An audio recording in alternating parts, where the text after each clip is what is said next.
Avec ce vidéo, on débute une troisième partie dans le chapitre 38, une partie qui correspond maintenant à la section 3.7 de Séguin, intitulée « La mise à la terre ». Donc on va résoudre quelques situations. On va voir, dans le fond, c'est un peu les mêmes notions, mais on va prendre une stratégie légèrement différente en définissant un point où ce qu'on va dire que le potentiel est égal à 0. On va se mettre un point de référence qu'on va appeler la mise à la terre, puis on va dire qu'à ce point-là, V est égal à 0, puis on va faire des déductions à partir de ça. Je suis maintenant sur le résumé du chapitre 38 pour vous montrer, pour faire la correspondance entre ce qui est présenté dans Séguin à la section 3.7. Donc, vous pouvez ouvrir Séguin à la page 263. Vous allez voir qu'il n'y a pas grand-chose de faire c'est du texte dans l'aperçu du chapitre de Séguin. Moi, la partie de matière correspondant, c'est sur la première page du résumé, dans la partie du bas. Vous n'avez sûrement pas tout ça sur votre version imprimée. Là, ça s'est ajouté dernièrement en faisant des problèmes avec des étudiants. Donc, vous pouvez la mettre à jour, arrêter la vidéo, là, puis mettre à jour votre partie de résumé à cet endroit-là. Remarque, avant que je vous explique ce qu'il y a ici, on va voir qu'on a encore le delta V, qu'on peut calculer V final moins V initial, mais quand on fait ça, il faut interpréter un petit peu, contrairement à ce qu'on avait depuis toujours, que final et initial, c'est surtout lié à une notion de temps, dire à la fin, puis au début d'une situation en termes temporels, si on veut. Tandis qu'ici, initial va peut-être plus falloir l'associer à début du parcours. Hein, on a vu qu'on se promenait sur des parcours, qu'on faisait des mailles, etc. Ben, ta position initiale ou ton V initial, c'est à l'endroit où tu débutes ton analyse, au début du parcours électrique que tu veux suivre. Puis fin va plus falloir l'assimiler à l'arrivée du parcours ou la fin du parcours que tu es en train d'étudier. On y revient dans quelques secondes. Sinon, à l'instant même qu'on y revient, j'utilise une page de mes notes de cours que je ne vous ai pas fait imprimer pour vous donner quelques explications supplémentaires sur cette notion-là de potentiel final et initial. Pour ce faire, je reviens momentanément sur quelque chose de très classique en cinématique, donc position initiale, position finale. En physique, si jamais j'ai cette situation-là, que l'objet est ici au départ, puis il est rendu là à la fin, position initiale, position finale, puis le sens de l'axe des X.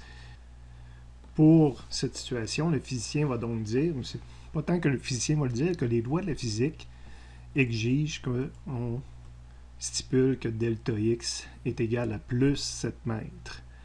Pour que les calculs arrivent correctement avec les lois de la physique, il faut dire que c'est plus 7 mètres, alors que dans cette situation-là, où le X initial serait ici, et le X final, la position finale est rendue là, donc l'objet a reculé, bien, si on veut que toutes les lois de la physique s'appliquent, bien, les lois de la physique demandent à ce qu'on précise que le delta X est égal à moins 7 mètres.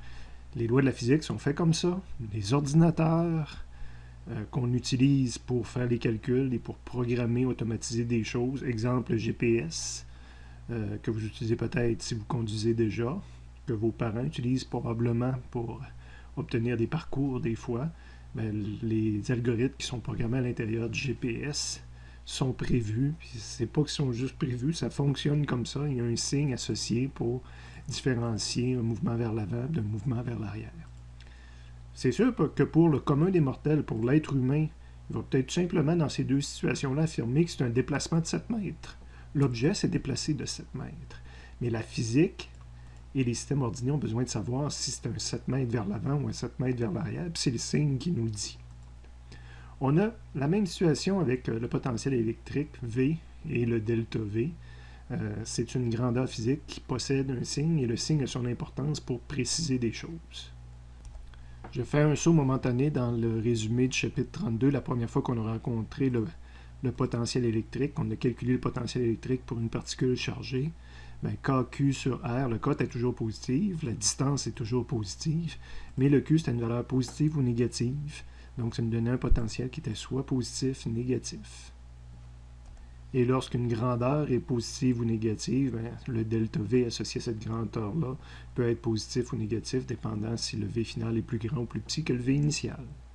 Je suis maintenant rendu dans le résumé du chapitre 34, un autre endroit où on a revu le potentiel électrique, les relations entre le potentiel électrique et le champ électrique. Dans un champ électrique uniforme, on avait une formule, et dans la formule, il y avait le plus ou moins qui nous permettait de faire la correspondance exacte avec ce qu'on a observé dans la réalité. Donc, il y avait un signe associé à cette différence de potentiel-là. C'était nous qui fallait le déterminer en fonction de si on avançait sur le champ E ou si on reculait sur le champ E. Ben, ça nous donnait le signe du delta V. Donc, on voit qu'il y a vraiment un signe associé à cette grandeur-là. De retour dans les notes de cours du chapitre 38, maintenant on travaille sur des circuits électriques, puis on voit qu'il y a une différence de potentiel électrique, une différence d'énergie, qu'on perd de l'énergie quand on circule dans une résistance. Typiquement, tous les dessins qu'on a fait jusqu'à maintenant, on dessinait une résistance, puis si possible, on faisait que le courant descendait. Et par définition, par convention, un courant qui circule comme ça, le courant électrique circule d'un endroit à plus haut potentiel vers un endroit à plus bas potentiel. Donc, une façon de l'indiquer, c'est par les polarités. On écrit plus puis moins. Puis c'est ce que ça veut dire, dans le fond. Ça veut dire qu'ici, il y a plus de potentiel, il y a plus d'énergie. Le V est plus élevé de ce côté-là que de ce côté-ci. Évidemment, j'ai la même situation en bas. Fait que si je voudrais mettre les polarités, j'ai plus d'énergie, plus de potentiel électrique de ce côté-ci qu'ici. Je dépense de l'énergie quand je circule dans la résistance de cette façon-là. Évidemment, si je m'intéresse au delta V, il va falloir que je détermine, un peu comme j'avais mentionné tout à l'heure, la position initiale de mon parcours puis la position finale de mon parcours. Première situation, je vais mettre le V final ici puis le V initial ici. Donc, si je circule sur un parcours électrique puis que je suis ici au départ puis que là, je passe à travers la résistance puis je suis rendu ici à la fin du parcours, bien, je vais dire que dans ce parcours-là, j'ai perdu de l'énergie potentielle électrique. Okay? Donc, j'avais plus d'énergie initialement, la résistance en dépense, puis j'en ai moins après. Fait qu'on va parler d'un delta V de moins 7 volts. J'ai pris 7 pour correspondre avec le 7 qu'on avait tantôt, mais ça n'a pas vraiment de lien. Donc, c'est fixé aléatoirement. J'ai perdu 7 volts dans cette résistance-là. Si par hasard, dans l'analyse de mon circuit électrique, de la façon que je parcours mon circuit électrique, que je l'analyse, que je dis, mon parcours est, je pars d'ici, puis à la fin de mon parcours, je suis rendu en haut ici de la résistance, donc je parcours de cette façon-là, je m'en vais vers un endroit qui a plus d'énergie électrique. Donc il y en a plus à la fin du parcours qu'au début du parcours. Donc je vais dire que c'est un delta V de 7 volts. De plus 7 volts. Bon, malgré ce signe-là que je viens de démontrer là, par explication, il y a un endroit où on a comme pris la valeur absolue de delta V sans s'en rendre compte. Quand on applique la loi d'Ohm, delta V est égal à R fois I. Le I est toujours positif, le R est une valeur toujours positive, donc ça nous donnait un delta V toujours positif. Quand on applique la loi d'Ohm, dans le fond, on calcule une différence de potentiel. Encore une fois, je peux voir ça un peu comme l'être humain qui disait pour lui c'est un déplacement de 7 mètres, qu'il soit vers l'arrière ou vers l'avant. Quand on applique la loi d'Ohm, je m'intéresse justement à dire c'est quoi la différence de potentiel entre ces deux points-là, et pas nécessairement lequel était le premier, lequel était le dernier. Donc, dans les deux cas, ici, je pourrais dire que la valeur absolue du delta V, c'est plus 7 volts. Puis quand on applique la loi d'Ohm, c'est un peu ça qu'on fait. On dit V est égal à RI me donne 7 volts. Okay? C'est vrai, il y a 7 volts entre ces deux points-là. Ce point-là est 7 volts moins élevé que le point en haut, ou le point en haut est 7 volts plus... Le point ici est 7 volts moins élevé que le point en haut, ou vice-versa, le point en haut est 7 volts plus élevé que le point en bas. Il n'y a pas de fausseté dans ces choses-là. Fait que des fois, je peux m'intéresser plus à la valeur absolue. Et la loi d'Ohm, dans le fond, calcule la valeur absolue. Je reviens momentanément sur le résumé du chapitre 35, l'endroit où on avait vu la loi d'Ohm, soit la définition de la puissance électrique, mais un peu plus bas sur la page, on a la loi d'Ohm. Évidemment, les deux sont similaires, c'est une des façons différentes de l'écrire. Puis présentement, on l'avait écrit comme ça. R est égal à delta V sur IR, parce que historiquement, on l'écrit comme ça, mais le delta V ici n'est jamais négatif. Le R n'est jamais négatif, puis le I n'est jamais négatif. Quand on l'analyse ici ou avec la loi d'Ohm en bas, ici, on le prend comme tous des valeurs positives, même si on vient d'expliquer que le delta V a un signe de façon absolue. Okay? On devrait plutôt peut-être, au lieu d'écrire juste delta VR, on devrait peut-être écrire le terme qui est ici, là, mettre les valeurs absolues pour montrer qu'on prend toujours la valeur absolue.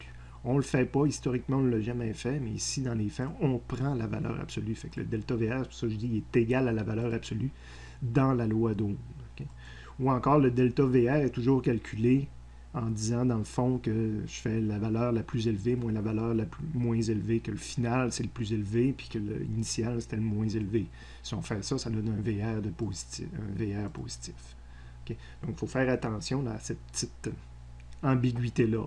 Une autre, la physique est faite de situations compliquées. Je m'en excuse, mais c'est comme ça. De retour une dernière fois à la page de notes de cours que j'utilise, c'est-à-dire que si c'est la loi d'Ohm que je m'intéresse, je vais écrire que delta V dans la résistance est égal à R fois I. Pour cette situation-là, j'écrirais que le delta VR est égal à 7 volts. Puis pour la situation en bas, c'est la loi d'Ohm que je suis en train d'étudier, je vais quand même écrire que le delta VR est égal à 7 ohms, ce qui peut apparaître en contradiction avec ce qu'on avait mis tout à l'heure, mais c'est parce que quand on étudie la loi d'Ohm, il faut le voir comme je suis en train de regarder la valeur absolue.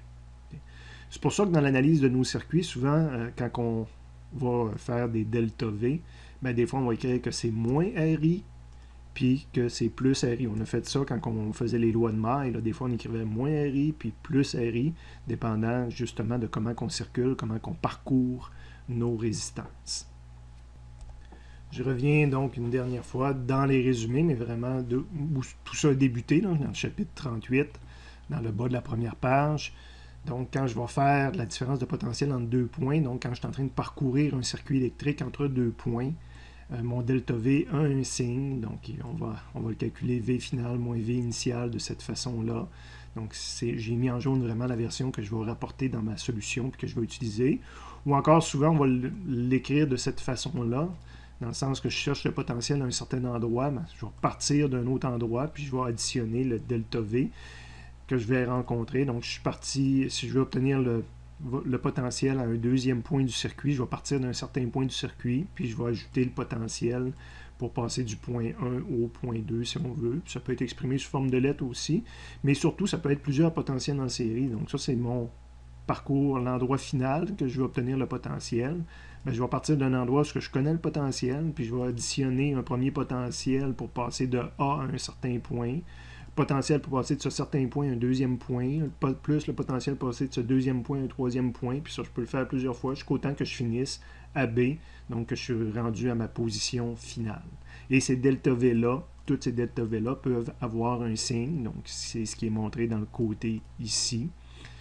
De façon standard, on va souhaiter souvent qu'on rencontre des delta V plus grands que 0.